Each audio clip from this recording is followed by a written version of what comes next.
Hello students, मैं next question discuss कर रहा हूँ। Question number 5।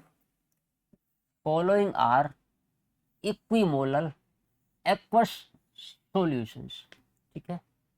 ए 1 molal glucose, B 1 molal NaCl, C 1 molal BaCl2, D 1 molal Na3PO4। ठीक है। Arrange the following in increasing order of first delta TB, then delta TF, RLVP, osmotic pressure, boiling point, freezing point, vapour pressure. ठीक है। तो हमें 4 इक्विमोलल aqueous solutions दे रखे हैं, उनको इन प्रॉपर्टीज के इंक्रीजिंग ऑर्डर में अरेंज करना है। तो फर्स्ट है delta TB, elevation of boiling point. तो डेल्टा TB का फॉर्मूला, तो डेल्टा TB ठीक है होता है I into KB into M। ठीक है। I van't Hoff factor, K B boiling point elevation constant, M molality. ठीक है। ये आई का ध्यान रखना फॉर्मूले में। अब तो ये जो चार सॉल्यूशन दे रखे ABCD इक्विमोलल है, तो इन सब के लिए मोलिलिटी की वैल्यू क्या होगी? सेम। अब क्योंकि एक्वस सॉल्यूशन है तो सॉल्वेंट वाटर है, और केबी की वैल्यू तो सॉल्वेंट पे डिपेंड करती है। इन चारों के लिए केबी की वैल्यू भी क्या होगी? सेम। अब चारों में डिफरेंस किस में होगा? वांट ऑफ फैक्टर आई में। मीन्स ये आई तय करेगा डेल्टा TB का ऑर्डर। ठीक है। तो सबसे पहले इन चारों का आई निकाल लेते हैं। ठीक है। तो ए के लिए आई की वैल्यू, अब ग्लूकोज तो नॉन इलेक्ट्रोलाइट है, वाटर में एसोसिएटेड डिसोसिएट नहीं होगा, तो इसके लिए आई की वैल्यू 1। बी NaCl है, NaCl सॉल्ट है, टूट जाएगा, और अल्फा दे नहीं रखा तो पूरा का पूरा तोड़ दो, तो आई की वैल्यू कितनी हो जाएगी? NaCl की 2x + y, एक कैटाइन एक एनाइन। ठीक है भाई, स्ट्रॉन्ग इलेक्ट्रोलाइट जिसका अल्फा 1 होता है उसमें वांट ऑफ फैक्टर क्या होता है? x + y, number of cations plus number of anions. C BaCl2,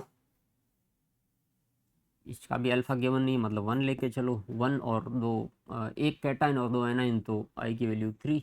उसी तरीके से डी Na3PO4, 3 कैटाइन एक एनाइन, आई की वैल्यू क्या होगी? 4। इसको भी स्ट्रॉन्ग इलेक्ट्रोलाइट लेके चलिए, मतलब आई की वैल्यू बढ़ रही है। अब डेल्टा TB एक तरीके से तय करेगा आई। अब जिसमें आई की वैल्यू ज़्यादा उसका डेल्टा TB ज़्यादा होगा। तो फर्स्ट का आंसर क्या होगा? ठीक है। ए से ज़्यादा होगा बी का, बी से ज़्यादा होगा सी का, सी से ज़्यादा होगा डी का। सिंपल कि भाई जिसकी आई की वैल्यू ज़्यादा उसका डेल्टा TB ज़्यादा, क्योंकि ये दोनों तो कांस्टेंट हो गया, आई तय करेगा। ठीक है। तो पहला पार्ट अपना हो गया। Second delta TF। अब डेल्टा TF का formula I into AF into M, फिर से वही मोलिलिटी सबकी सेम, KF वाटर का सेम ही रहेगा, डेल्टा TF भी कौन तय करेगा? आई। तो डेल्टा TF का ऑर्डर क्या होगा? यही A then B then C then D. तो ये तो ऑर्डर किसका हो गया? डेल्टा TB का। ये हो गया डेल्टा TF का। ठीक है। Third RLVP, relative lowering of vapour pressure. अब relative lowering of vapour pressure का फॉर्मूला, तो relative lowering of vapour pressure का फॉर्मूला यहाँ लिख रहा हूँ। ठीक है। यहाँ लिख रहा हूँ, क्या था कि P0B minus PS over P0B is equal to i के साथ। ठीक है। आई के साथ Na/Nb, अगर हम डाइल्यूट सॉल्यूशन लें कि Na/Nb, अब क्योंकि मोलिलिटी सबकी सेम है, ठीक है, तो Na/Nb की वैल्यू सबके लिए सेम आएगी कि भाई जब कंसेंट्रेशन सेम है, सबकी इक्विमोलल है, तो सॉल्वेंट के मोल भी सबके केस में क्या आएंगे? एक तरीके से सोली से हम सेम ही आएंगे।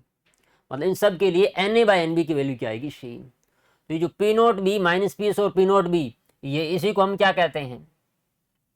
यही तो है relative lowering of paper pressure, यही तो है relative lowering of paper pressure.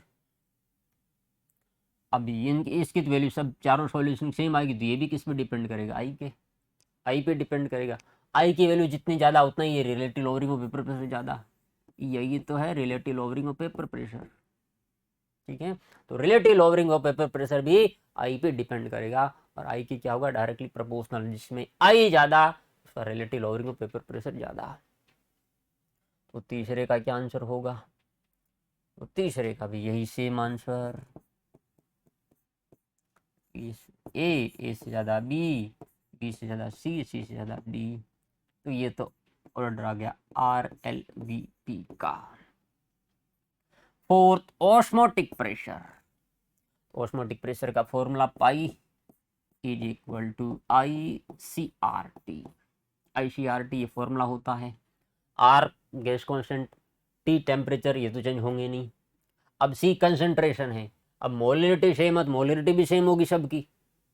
ठीक है, और वैसे ही हम डाइल्यूट सॉल्यूशन के लिए क्या लेके चलते हैं, molarity is equal to molarity. ठीक है, इन चारों के लिए मोलरिटी सेम है तो मोलरिटी भी सेम होगी। तो पाई भी कौन तय करेगा इन चारों का, पाई का ऑर्डर भी कौन तय करेगा, आई। जिस केस में आई की वैल्यू ज़्यादा, उस केस में ऑस्मोटिक प्रेशर पाई की वैल्यू ज़्यादा होगी। तो ऑस्मोटिक प्रेशर का भी ऑर्डर यही आएगा, ए से बी से सी से डी, ये ऑर्डर होगा पाई का। ठीक है, देखिए बहुत ही इंपॉर्टेंट सवाल है,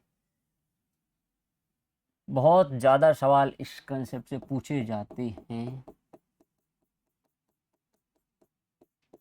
ठीक है, अब चाहे कोई सा भी एग्ज़ाम देने जाओगे, चाहे बोर्ड, चाहे जेई, चाहे नीट, चाहे वो, बहुत सारे सवाल मतलब इससे पूछे जाते हैं। हर एग्ज़ाम में इससे सवाल आपको मिल सकता है, बहुत इंपॉर्टेंट है। ठीक है, सवाल पूछा ही जाता है और सवाल आसान होते हैं। ठीक है, चलिए अब ये तो हो गए 5 बॉइलिंग पॉइंट। बॉइलिंग पॉइंट का ऑर्डर, अब सवाल अच्छा हो गया। तो डेल्टा टीबी का ऑर्डर ये है, हमें पूछा टीबी का ऑर्डर। डेल्टा टीबी का ऑर्डर, ए से ज़्यादा बी से ज़्यादा सी से ज़्यादा डी। मतलब डी के केस में एलिवेशन ऑफ बॉइलिंग पॉइंट ज़्यादा है, कि भाई एलिवेशन ऑफ बॉइलिंग पॉइंट का ऑर्डर ये है कि ए से ज़्यादा बॉइलिंग पॉइंट बी के केस में बढ़ेगा, बी से ज़्यादा सी के केस में बढ़ेगा, सी से ज़्यादा डी के केस में बढ़ेगा। तो बॉइलिंग पॉइंट होगा किसका ज़्यादा, डी का। ठीक है, तो इसका आंसर क्या होगा, सेम, ए से ज़्यादा बी से ज़्यादा सी से ज़्यादा डी। ये ऑर्डर किसका होगा, बॉइलिंग पॉइंट का, क्योंकि डेल्टा टी भी है एलिवेशन ऑफ बॉइलिंग पॉइंट। अगर एलिवेशन ऑफ बॉइलिंग पॉइंट ज़्यादा तो बॉइलिंग पॉइंट ज़्यादा।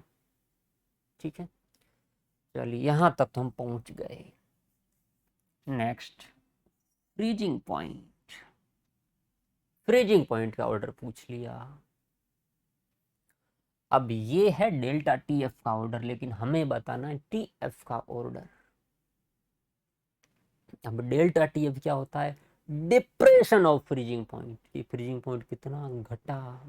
देखो डेल्टा टी एफ का ऑर्डर है A B C and D. A से ज़्यादा बी का, बी से ज़्यादा सी का, सी से ज़्यादा डी का। मीन्स ए से ज़्यादा फ्रीजिंग पॉइंट घटेगा बी का, बी से ज़्यादा फ्रीजिंग पॉइंट घटेगा सी का, सी से ज़्यादा फ्रीजिंग पॉइंट घटेगा डी का। अब डी का डेल्टा टी एफ ज़्यादा, डिप्रेशन ऑफ फ्रीजिंग पॉइंट ज़्यादा, तो डी का फ्रीजिंग पॉइंट कम। डिप्रेशन ज़्यादा तो फ्रीजिंग पॉइंट कम होगा ना, ये भाई सीधी सी बात है कि ए से ज़्यादा फ्रीजिंग पॉइंट घटेगा बी का, बी से ज़्यादा फ्रीजिंग पॉइंट घटेगा सी का, सी से ज़्यादा फ्रीजिंग पॉइंट घटेगा डी का, डी का फ्रीजिंग पॉइंट क्या हो गया, कम। तो ये जो 6 आंसर होगा उसका क्या होगा, उल्टा होगा। ठीक है, तो मैं यहाँ लिख रहा हूँ छठे का आंसर। ठीक है, क्या होगा, ये जो है डेल्टा टी एफ उसका उल्टा हो जाएगा। ठीक है, सबसे कम फ्रीजिंग पॉइंट होगा डी का, फिर सी का, फिर बी का, फिर ए का। ठीक है, सीधी सी बात है कि भाई delta T F and T F में क्या होगा, इनवर्स रिलेशन होगा। डेल्टा टी एफ ज़्यादा, टी एफ कम। डेल्टा टी एफ ज़्यादा, डिप्रेशन और फ्रीजिंग पॉइंट ज़्यादा, मतलब डिप्रेशन फ्रीजिंग पॉइंट घटेगा ज़्यादा, फ्रीजिंग पॉइंट कम हो गया ना, ठीक है। Next, vapour pressure. Vapour pressure, अब relative lowering of vapour pressure का ऑर्डर पता है, वेपर प्रेशर का पूछा है। अब relative lowering of vapour pressure order क्या है, ए से ज़्यादा बी, बी से ज़्यादा सी, सी से ज़्यादा डी। मतलब अगर देखा जाए रिलेटिव लोअरिंग वेपर प्रेशर कम कितना हो रहा है उसका ऑर्डर है, मतलब ए से ज़्यादा बी का वेपर प्रेशर कम होगा, बी से ज़्यादा सी का वेपर प्रेशर कम होगा, सी से ज़्यादा डी का वेपर प्रेशर कम होगा। मतलब सबसे ज़्यादा कम वेपर प्रेशर किसका होगा, डी का, ठीक है। तो वेपर प्रेशर का ऑर्डर भी उल्टा हो जाएगा, क्योंकि ये ऑर्डर रिलेटिव लोअरिंग का। अगर रिलेटिव लोअरिंग ज़्यादा है, वेपर प्रेशर घट ज़्यादा रहा है, लो ज़्यादा हो जाएगा, ठीक है। तो इसका भी आंसर क्या होगा, डी, डी से ज़्यादा सी, सी से ज़्यादा बी, बी से ज़्यादा ए, ठीक है। तो ध्यान रखना है, इम्पोर्टेंट है ये दोनों, इनसे रिलेटेड भी कंफ्यूजिंग सवाल पूछे जाते हैं, ठीक है। कि भाई ये relative lowering of vapour pressure का ऑर्डर है, तो वेपर प्रेशर का ऑर्डर उसका क्या होगा, उल्टा, ठीक है। ये रिलेटिव लोअरिंग ज़्यादा, वेपर प्रेशर लो ज़्यादा होगा, वेपर प्रेशर घट जाएगा। अब ठीक है, इस तरीके से सवाल बन गए, इंपॉर्टेंट सवाल है, ध्यान रखना है। अब मैं कुछ सीधा तरीका बता रहा हूँ कि किस तरीके से सीधे ही हम बना सकते हैं, अगर हमें इस तरीके का सवाल पूछा गया है तो, ठीक है। तो पहले if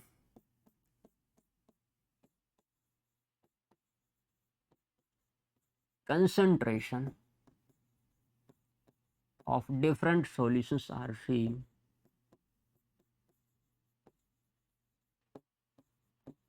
if concentration of different solutions are if concentration of different solutions are same, then, ठीक है,